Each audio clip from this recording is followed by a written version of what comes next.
देखिए हम इसको फिर से बता देते हैं। हमारा स्टेटमेंट ये है कि अगर ये सैंडविच थ्योरम कहता है कि an cn bn तीन ऐसी सीक्वेंस है कि ये और ये सीक्वेंस अगर किसी सेम पॉइंट पे कन्वर्ज करती है तो बीच वाला भी उसी पॉइंट पे कन्वर्ज करेगा।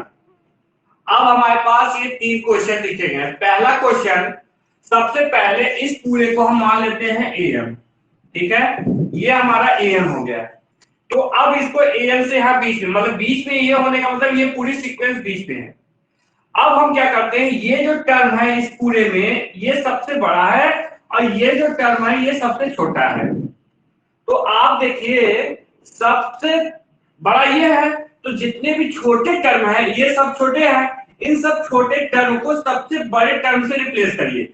जैसे यहां देखो भाई, इसके बाद ये वाला टर्म है तो इसके स्थान पे ये बड़ा है, तो जहां 1/n+1 है उसके स्थान पे 1/n² रख दीजिए। ऐसे ही 1/n+2 के स्थान पे 1/n² रखिए। ऐसे ही 1/n+10 का होल स्क्वायर के स्थान पे ये रख दीजिए। तो जैसे ही इस देखो इसके स्थान पे इस प्रकार से सबके स्थान पे ये बड़े टर्म क्या है, ये सब छोटे टर्म है, बड़े टर्म से रिप्लेस हुए हैं, इधर वाला टर्म क्या हो जाएगा, ऑटोमेटिक बड़ा हो जाएगा। अब उसी प्रकार ये जो टर्म है बड़े वाले सबसे छोटे टर्म से रिप्लेस करना है। सबसे छोटा ये है, मतलब इसको भी इसी फॉर्म में रख दीजिए, इसको भी इसी फॉर्म में रख दीजिए, जितने भी है सबको इसी फॉर्म में रख दीजिए। अब ये 1 1 1 1 n टाइम, तो ये n अपॉन ये हो जाएगा। 1 1 1 1 n टाइम, तो n अपॉन ये हो जाएगा। एक n कैंसिल होगा तो यहाँ 1/2 का स्क्वायर इनटू n बचेगा और 1/n बचेगा। इनफिनिटी अगर ले जाओगे तो ये 1/0 1/infinity 1/infinity 0 जाएगा 0 जाएगा। अब यहाँ से देखो an और bn तो 0 हो गए, तो cn क्या हो जाएगा, जो यहाँ दोनों सेम है तो cn भी क्या हो जाएगा, सेम कहाँ चला गया, 0 पे। तो ये जस्ट ये कंसेप्ट था। तो इसी कंसेप्ट से अब हम दूसरा और तीसरा भी निकालेंगे सेम इसी रूल से, ठीक है।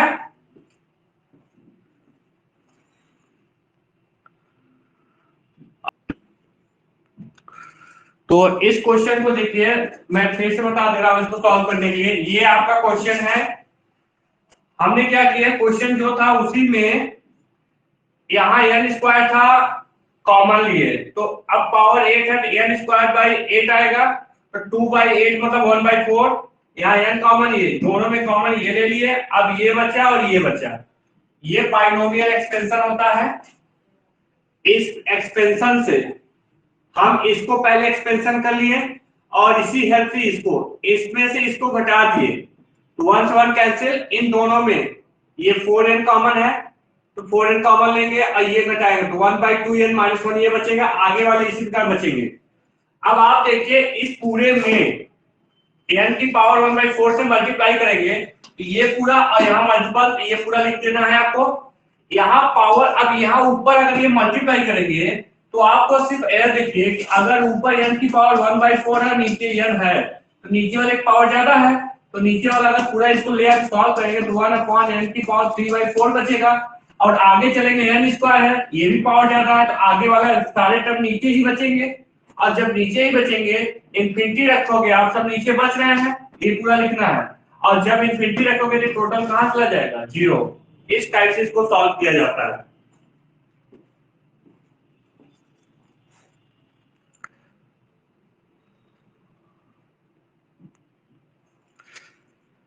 यहां बात हो रही सब सीक्वेंस की। सब सीक्वेंस में मैंने ये डिफाइन किए हैं कि an be a given sequence हो, n के मतलब n1 n2 n3 dot dot is a strictly increasing sequence. Strictly increasing कहिए, या जैसे n1 is greater than n2 n2 is greater than n3, इस टाइप से कंसेप्ट है। इसका मतलब स्टिकली इंक्रीजिंग है of natural number, then the sequence a and k is called subsequence of an। जैसे एग्जांपल तौर पे हम समझिए, एग्जांपल तौर पे मानिए कि an एक सीक्वेंस है।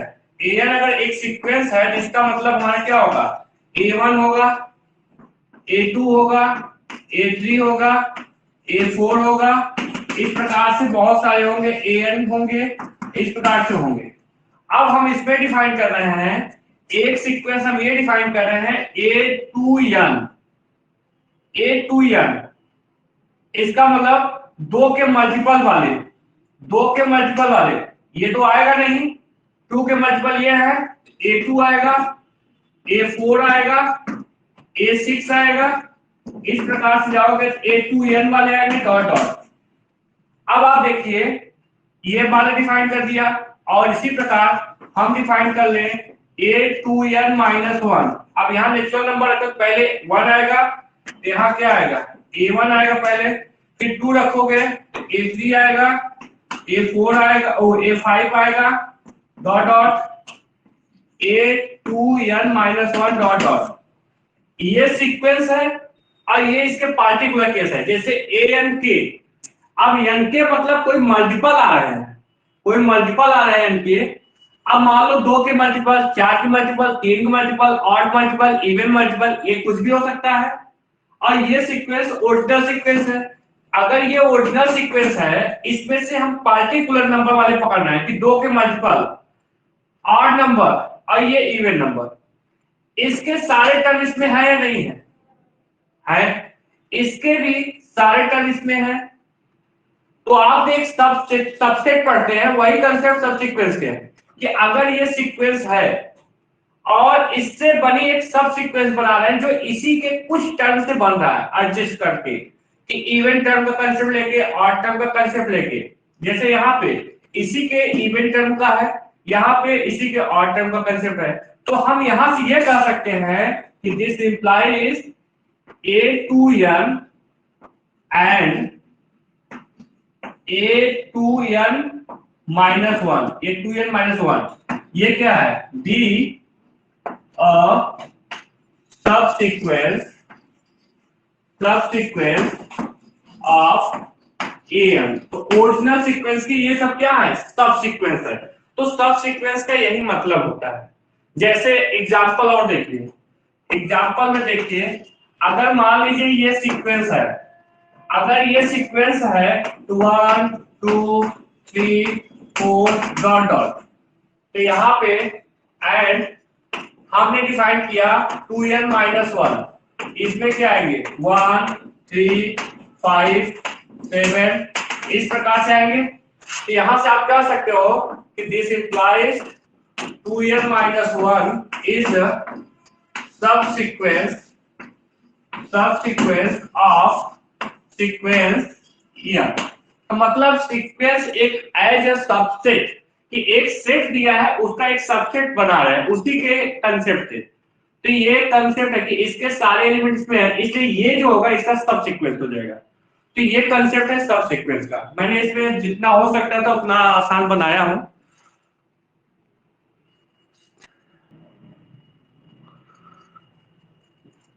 तो अब हम सब नोट पॉइंट बताते हैं ऑन सब sequence.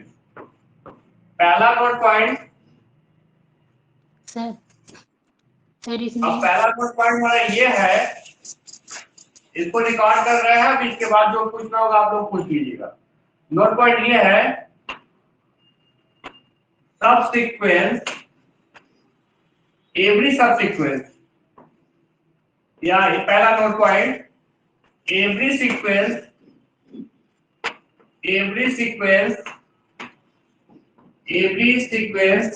has infinite number of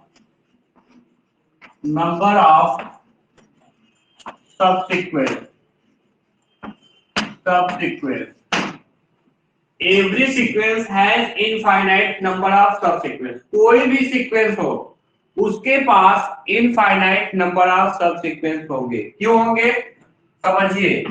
अगर मान लीजिए हमारे पास ये सीक्वेंस है, या हम सिंपल सा an कर रहे हैं, an अगर ये सीक्वेंस है तो यहाँ पे a1 आएगा, a2 आएगा, a3 आएगा, a4 आएगा, a5 आएगा, a6 आएगा, इस टाइप से बहुत सारे आएंगे। अब इसमें हम कह दें, इसमें यहाँ पे एक तो स्वयं का सीक्वेंस सब सीक्वेंस होता है, जैसे सबसेट आप देखते हैं कि every set is subset of itself, every sequence स्वयं के सब सीक्वेंस होते हैं, पहला तो यही मिल जाएगा। उसके बाद हम डिफाइन कर रहे हैं 2 के मल्टीपल, 2 के multiple A2 A4 A6 A8 इस टाइप से जाएंगे। इसके बाद हम मल्टीपल कर रहे हैं odd number A2n-1 A1 A3 A5 dot dot dot. इसके बाद हम कर रहे हैं 3 के मल्टीपल वाले टर्म, 3 के मल्टीपल A3 A6 A9 इस प्रकार से। इसके बाद हम कर रहे हैं 4 के मल्टीपल, इस प्रकार से निकाल लेंगे। तो ऐसे तो हम कितने मल्टीपल निकाल सकते हैं, इनफाइनाइट तक निकाल सकते हैं। ऐसे तो हम इनफाइनाइट निकाल सकते हैं, इनफाइनाइट निकाल सकते हैं। इसलिए every sequence has infinite number of सब सीक्वेंस। हम 1 के मल्टीपल का मतलब स्वयं को हो गया, 2 का मतलब इवन, और फिर 3 का मल्टीपल, 4 का मल्टीपल। तो ये ऐसे ही आप बहुत सारे सब सीक्वेंस निकाल सकते हैं। इसीलिए कहा जाता है कि every sequence has infinite number of सब सीक्वेंस। पहली चीज ये। और दूसरी चीज, अब वो चाहे कांस्टेंट हो चाहे नॉन कांस्टेंट हो, उसके पास इनफाइनाइट होंगे, क्योंकि टर्म जो होते हैं वो इनफाइनाइट होते हैं। तो यहाँ सीक्वेंस का जो सब सीक्वेंस बन रहा है उस टर्म के बिहेव पे बन रहा है, ये ध्यान रखना है। दूसरी sequence if an be a sequence such that an is CGT means convergent and converges to L। इसका मतलब कि an आपका कन्वर्जेंट है और किस पे कन्वर्ज कर रही है, किसी लिमिट L पे कन्वर्ज कर रही है। then every subsequence of an is also CGT and converges to L। अगर an कोई सीक्वेंस है इस प्रकार से है कि वो कन्वर्जेंट है, तो उसके जितने भी सब सीक्वेंस होंगे वो भी कन्वर्जेंट होंगे और उसी पॉइंट पे कन्वर्ज करेगा जिस पॉइंट पे L कन्वर्ज कर रहा है। कैसे? मान लीजिए अगर इसको समझना है कि यह एक सीक्वेंस हो गया, ये जा रहा है L पे, अब इसके A1 हो गया, यह एक सब सीक्वेंस है, मान लो 1 का मल्टीपल है, यहाँ पे ये मतलब स्वयं का हो गया, तो मान लो ये 2 का मल्टीपल ले लिए, ये 3 का मल्टीपल ले लिए, ये भी सीक्वेंस हो गया, और ये हम 3n हो गया, यहाँ 4n हो गया, तो ये सारे सब सीक्वेंस है। तो ये भी किससे जाएगा, अगर ये कन्वर्ज कर रहा है CGT L पे, तो 2 का मल्टीपल वाला भी L पे जाएगा, 3 का मल्टीपल वाला भी L पे जाएगा, और 4 का मल्टीपल वाला भी किस पे जाएगा, L पे जाएगा। इसका मतलब यही है कि अगर an कोई सीक्वेंस है इस प्रकार है कि an कन्वर्जेंट है, तो उसके जितने भी सब सीक्वेंस है वो भी कन्वर्जेंट है। अगर ये L पे जा रहा है मतलब जिस लिमिट पे, उसके सारे सब सीक्वेंस भी उसी लिमिट पे कन्वर्ज करेंगे। अब बात इसके कन्वर्ज की बात होती है। कन्वर्ज ये कहते हैं कि अगर सब सीक्वेंस कन्वर्जेंट हो, क्या सीक्वेंस कन्वर्जेंट होगा? तो इसके लिए कुछ स्पेशल केस और आते हैं।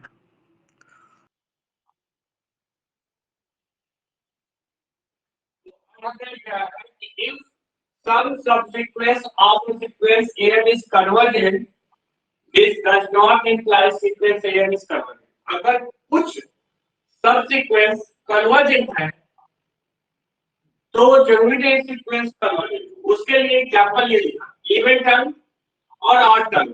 इवन टर्म हमेशा 1 पे जाएगा, ऑड टर्म हमेशा -1 पे जाएगा, डिफाइन कर दिया हमने कि प्लेस इवन टर्म की प्लेस 1 आएगा, ऑड टर्म की place -1।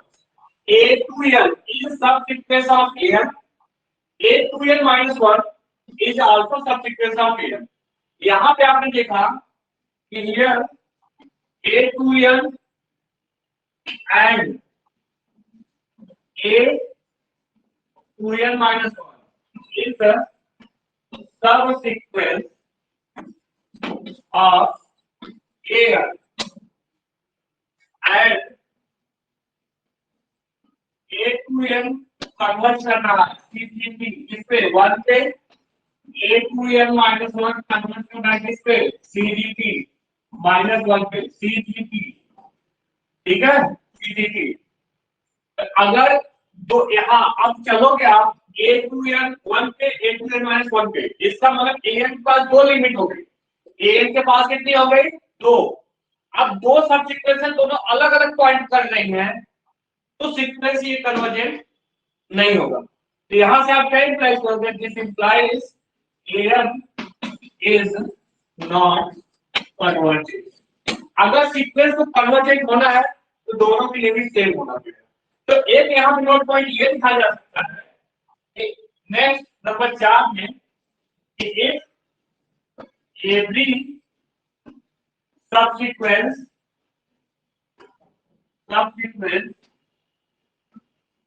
if every subsequence are converges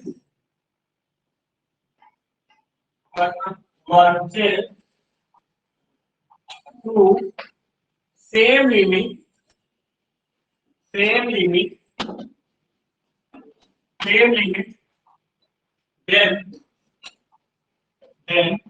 original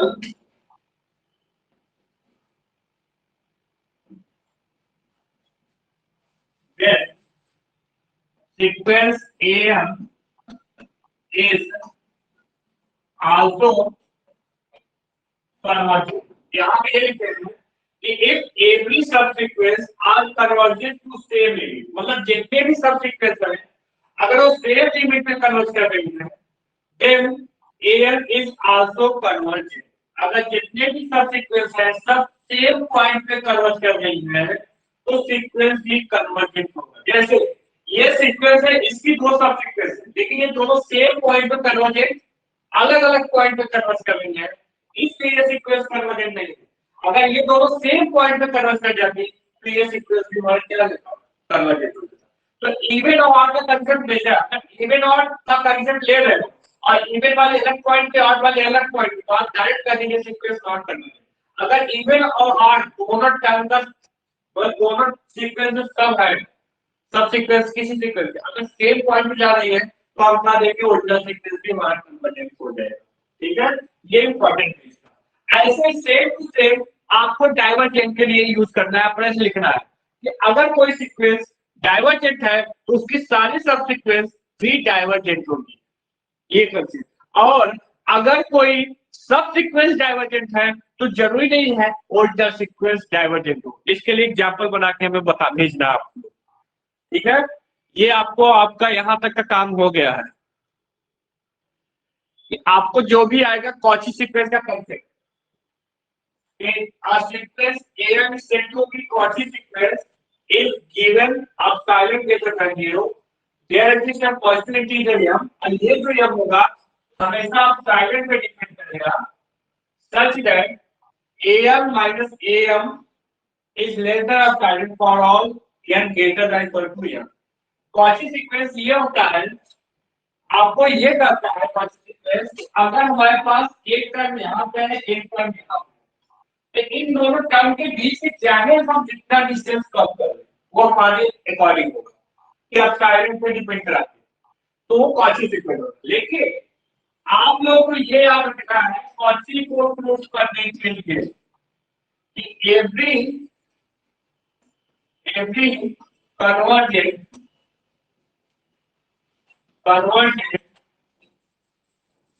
sequence is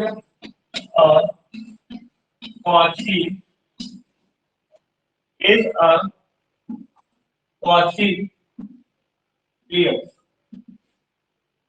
sequence. तो जितने भी कन्वर्जेंट सीक्वेंस होती है वो कॉची सीक्वेंस होती है। अगर आपको दिखाना है कि कोई सीक्वेंस कॉची सीक्वेंस है तो आप पहले ये दिखा दीजिए कि ये सीक्वेंस कन्वर्जेंट है। अगर वो कन्वर्जेंट ही नहीं है तो कॉची सीक्वेंस ही नहीं होगा, ठीक है। और ये पहला। दूसरा, every Cauchy sequence is convergent in are, केवल रियल नंबर बात करता है, ये ध्यान रखना। उल्टा जब भी आएगा every Cauchy sequence is convergent, केवल आर में बात आएगी। अगर आर की बात नहीं कर रहा है तो आप इसको नहीं कर सकते। लेकिन यहाँ पहला every convergent sequence is Cauchy, बस ये दोनों चीज याद रखिएगा, पता चल जाएगा। एग्जांपल, अगर मैं पहला बोलूं 1/n, ये कॉची है या नहीं? 1/n कन्वर्जेंट होती है तो कॉची हो गई। 1/2n ये कन्वर्जेंट होती है तो कॉची हो गई।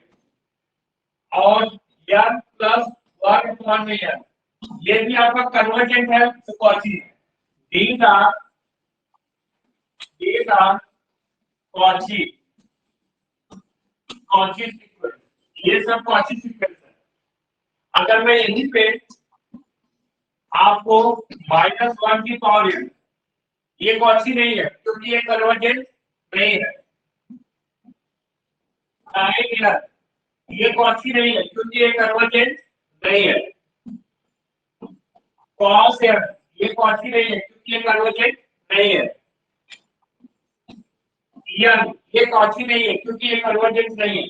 तो जो डाइवर्जेंट सीक्वेंस होती है वो भी कॉची सीक्वेंस नहीं होती है। कॉची होने के लिए केवल कन्वर्जेंट का कांसेप्ट याद रखना है, ठीक है? ये सबसे इंपॉर्टेंट है। तो आपको इतने टॉपिक को कवर करिए, कल सीक्वेंस का टॉपिक ये समाप्त है। ऑब्जेक्टिव क्वेश्चन जो